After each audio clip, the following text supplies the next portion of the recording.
எல்லாருக்கும் வணக்கம். 23ஆம் தேதி இன்றைக்கி என்னுடைய வாழ்க்கையில் மறக்க முடியாத ஒரு நாளாக எனக்கு வந்து அமைச்சு கொடுத்துருக்காரு இயக்குனர் காமராஜ் சார் அவர்கள். இவர் வந்து விஜய் மில்டனுடைய முன்னாள் உதவி இயக்குனராக ஒர்க் பண்ணியிருக்காரு. இந்த அதர்ம கதைகள் அப்படின்ற படத்தில் பார்த்தீங்க அப்படின்னா 4 கதைகள் சேர்ந்து ஒரு படமாக வந்திருக்கு. ஒரு படம் பார்க்க வர ஒரு ஆடியன்ஸ் அப்படின்னா மக்களை பொறுத்த வரைக்கும் இது வந்து ஒரு பொழுதுபோக்கு தான் சினிமா அப்படின்றது. ஆனால் அந்த சினிமாக்குள்ளே ஏதாவது ஒரு கருத்தோ நல்ல விஷயமோ இன்னொருத்தர் வாழ்க்கையில் நடந்த ஒரு சம்பவத்தையும் வைக்கும்போது அது வந்து பார்க்கக்கூடிய ரசிகர்களுக்கு வந்து ஒரு பயனுள்ள விஷயமாகவும் ஒரு பாடமாகவும் அமையும். அந்த வகையில் 4 கதைகளை சேர்த்து இந்த படத்துக்குள்ளே வச்சதுனால 2 கதைகள் வந்து கண்டிப்பாக எல்லா ஆடியன்ஸ் கூடயும் கனெக்ட் ஆக மாதிரியான ஒரு கதையாக அமைஞ்சிருக்கு.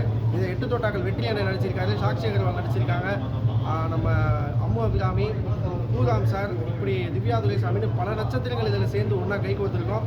இந்த படமும் வெற்றி அடைய மக்கள்கிட்ட இதை கொண்டு போய் மீடியா நண்பர்கள் எல்லாரும் இதை சேர்க்கணும். ஏன்னா எங்கள் கூட களத்தில் வந்து பார்த்தீங்க அப்படின்னா மிகப்பெரிய படங்கள் வந்து இறங்கியிருக்கு. ஸோ அதனால் வந்து எங்களுக்கு வந்து கைகோத்து மக்கள் நல்ல படங்களுக்கு வந்து எப்பயுமே வரவேற்பு கொடுப்பாங்க அப்படின்ற நம்பிக்கை எனக்கு இருக்குது. இந்த படத்தை மக்கள்கிட்ட கொண்டு போய் பெருசாக சேர்க்கணும்னு கேட்டுக்கிறேன். இதே வெற்றி வந்து டிஃப்ரெண்டாக பண்ணுவார் இல்லை எப்படி பண்ணியிருக்கேன்? ஆமாம், வெற்றி அண்ணனுக்கு வந்து நான் முன்னாடி வந்து நான் வந்து ஒரு தனி ரசிகர். ஏன் அப்படின்னா நான் வந்து 8 தோட்டாக்களும் பார்த்தேன். எந்த ஒரு ஹீரோயிசமுமே இல்லாத ஒரு படமாக நடிச்சிருந்தாரு. அதுக்கப்புறம் வந்து ஜிவின்னு படம் பார்த்தேன். அதுலேயும் பார்த்தீங்கன்னா துளி கூட ஹீரோயிசம் இல்லாமல் ஒரு கதைக்கு என்ன நாயகனாக தன்னை நிறுத்தியிருந்தாரோ அது எனக்கு ரொம்ப பிடிச்சிருந்தது. அதுக்கப்புறம் தொடர்ச்சி அவருடைய படம் பார்க்கணும்னு நான் நினச்சேன். ஸோ நானே வந்து சினிமாவுக்கு பயணப்பட்டு இங்கே வந்துட்டு இன்றைக்கி அவருடைய கூடயே நான் ஒரு படத்தில் நான் இருக்கேன்னு நினைக்கும் போது எனக்கு ஒரு பெரிய விஷயம்.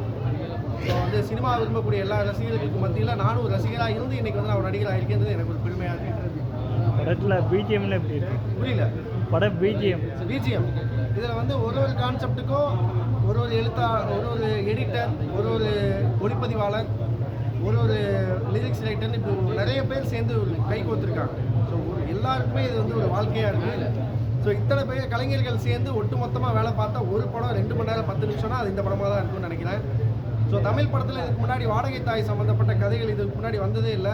நான் இப்போ தான் முதல் தடவை பார்க்குறேன். இந்த மாதிரி வளர்ந்த ஒரு இயக்குநர்கள், புது இயக்குநர்கள் எல்லாம் நீங்கள் வந்து ஊக்கப்படுத்தும் போது தான் அடுத்தடுத்து புது கிரியேட்டர்ஸ் வருவாங்க இல்லையா? புது கிரியேட்டர்ஸ் வந்தால் நிறைய விஷயங்கள் நல்லா புதுசாக வந்துக்கிட்டே இருக்கும். ஸோ இந்த மாதிரி சின்ன படங்களையும் நீங்கள் வந்து பெருசாக கொண்டு போய் சேர்க்கணும். சினிமா ரசிகர்கள் எல்லாரும் அவசியம் ஒரு தடவை பார்க்க வேண்டிய நல்ல படம். படத்துக்கு ரேட்டிங் நான் நடிச்சிருக்கேன். நான் கம்மியாக சொல்லுவேன்னா 10க்கு 10 தான். நீங்கள் பார்த்துட்டு சொல்லுங்கள் எப்படி இருக்குது.